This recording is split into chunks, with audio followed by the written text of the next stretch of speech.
Hello and welcome to my channel. In this episode, I mix birding with champagne. Is that something a sane person would do? I let you be the judge. In my defense though, it's more like a birder's version of champagne. You will see later what I mean. So, why would a Swedish birder celebrate with champagne, you might ask? Let's uncover the story.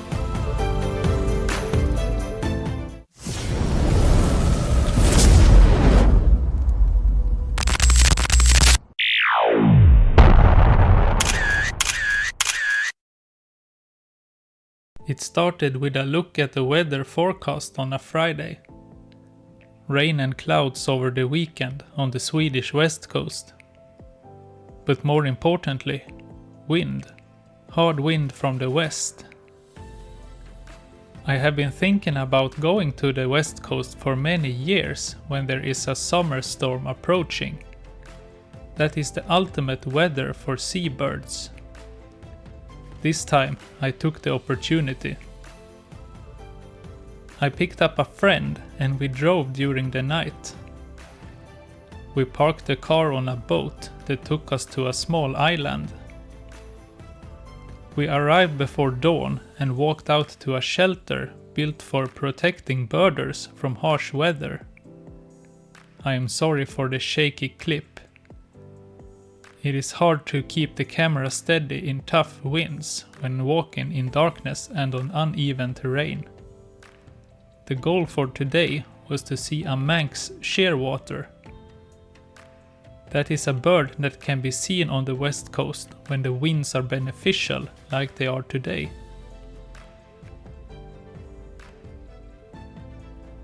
We arrived at the shelter and waited for the sun to rise behind the clouds.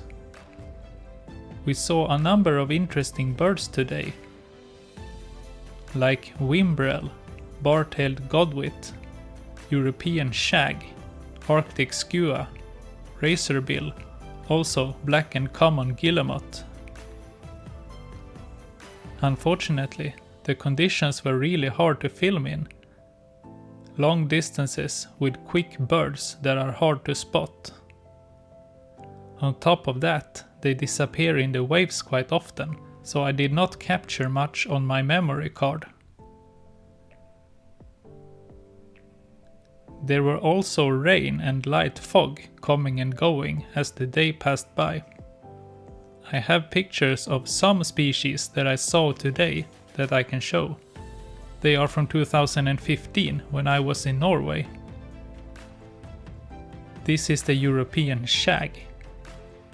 Look at that beautiful eye color, green like an emerald. The European shag has a relative called Great Cormorant. They are both quite similar in appearance and can require some practice to tell apart if they are not directly adjacent to each other. The European shag is slightly smaller in size, has a steeper forehead and thinner bill. In flight, the throat is thinner and held straighter. The belly is also noticeably rounder, almost like it had one too many fishes to eat. This is the common guillemot. Its pointy bill tells it apart from the razorbill. At a distance, when the bill is not easily seen, you can look at the color of its back. The guillemot has a browner tone compared to the razorbill that is more black.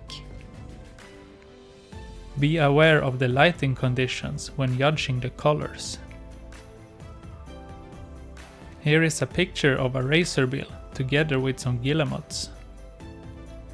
The razorbill is the one with a black arrow pointing to it, while the guillemots have white arrows. Take note of the razorbill's thicker, blunter bill and black back.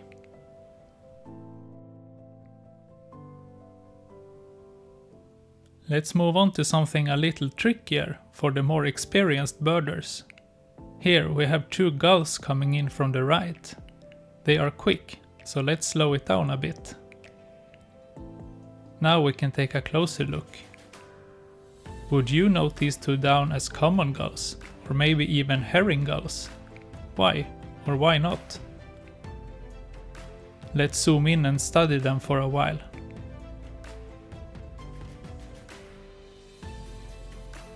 Okay, we can freeze the video here. So, what should we take note of? The flight pattern can be hard to judge in hard winds, but these ones are very quick and have stiff wing beats. That clue should point us away from the herring gull already. But we have better characters to look at that are more decisive other than speed and behavior. Especially now that we have the luxury to freeze the video. The two different shades of grey on the back and uniform black wingtips without white patches are great clues pointing away from common gull as well. Have you figured it out yet? The correct answer is kittiwake, a bird that I never see where I live, far away from the ocean. But the great thing about going to new locations is that you can get familiar with other species that you don't see so often at home. It's always good to be critical when identifying birds, especially when going to new locations. Look closely and identify each bird with care. That is a great way to learn. The gull has disappeared behind some waves, so let's move on. So, back to the champagne story. The observant user saw this sign in the beginning of the video. That is a sign commonly used by Swedish twitchers. A twitcher is a birder that gets an alarm whenever a rare bird is discovered. If we have time, money and motivation, we go there to try to see the bird. I have been birdwatching for about 28 years now and been a serious twitcher for about 11 years. And on this trip I finally reached a magic number.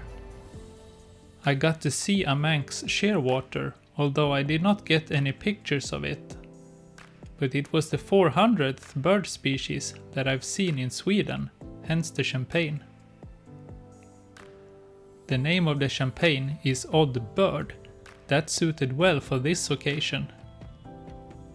It's also free from alcohol, which is good since I was driving a car and don't drink alcohol anyway. It's a perfect birder champagne, according to me. I can also mention that I got one more new bird for my list, number 401. It was a northern fulmar. To get one new bird for my list is quite rare nowadays. To get two new ones in one day is exceptional.